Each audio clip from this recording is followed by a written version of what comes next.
So I'm going to continue our international trips through a series of events that are all different stories. I found myself unemployed with about 8 months of pay in a lump sum and nowhere to go from like June to September. I knew in September I was moving.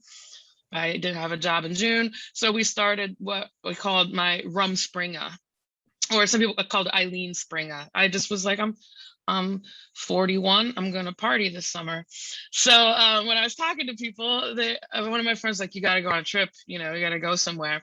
So a series of conversations, and I somehow settled on a trip to Sweden and Denmark because I love Northern Europe and it seemed a nice, cool place to go in July.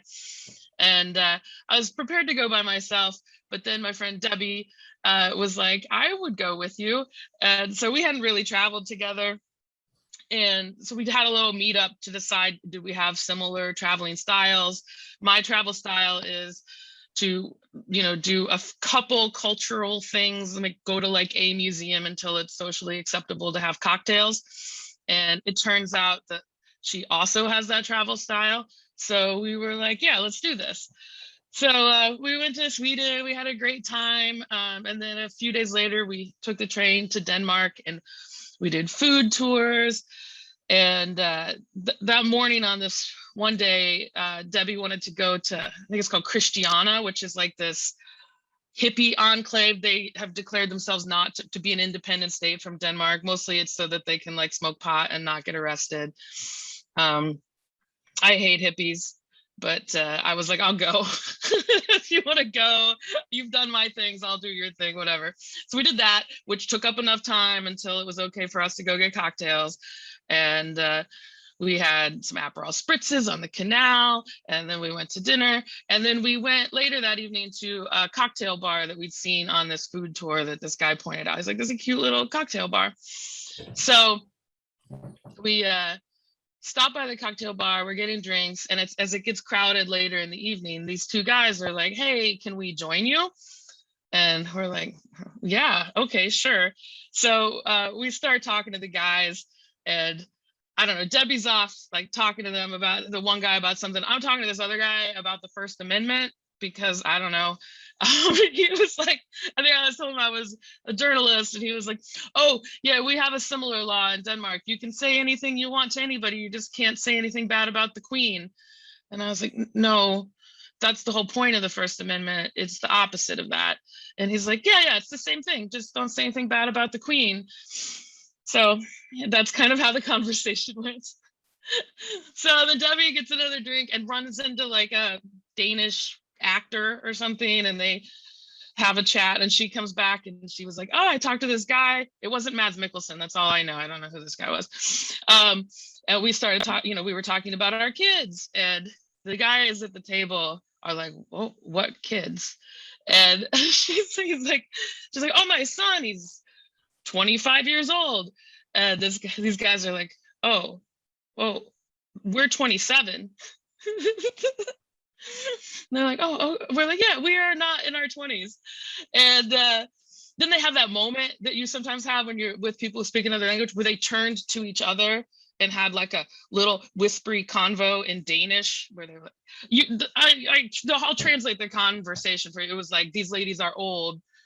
Do we want to hang out with them? And a couple of minutes later, they finally come back to us, and they decided, they were like, yeah, let's get another drink. And I was like, okay, I guess we passed the old lady test. They want to hang out with us some more. So we chatted with them some more, and this guy, the one guy was like, oh, you went to Christiana? He's like, did you smoke any weed? And I was like, nah, not today. He's like, I like drugs, but not weed. And I was like, okay. He's like, I like cocaine. It's like, great, you do you. So they're talking about how they were going to open their own cocktail bar, which also seems like something that people who really like cocaine enjoy doing. And we just talked about all their hopes and dreams that 20-year-olds have. And finally it was pretty late. It's like 2 a.m. at this point. And the guy was like, do you want another cocktail? And Debbie says, I would like another drink, but I don't want another beer. Is there some place nearby where we can get a beer. And the guy's like, yeah, I know a place nearby. So we're like, okay. Well, so we leave, and then it turns out they're like walking to get their bikes because it's Denmark and everybody bikes everywhere. And I was like, there are beer places very close to here. Why do you need your bike?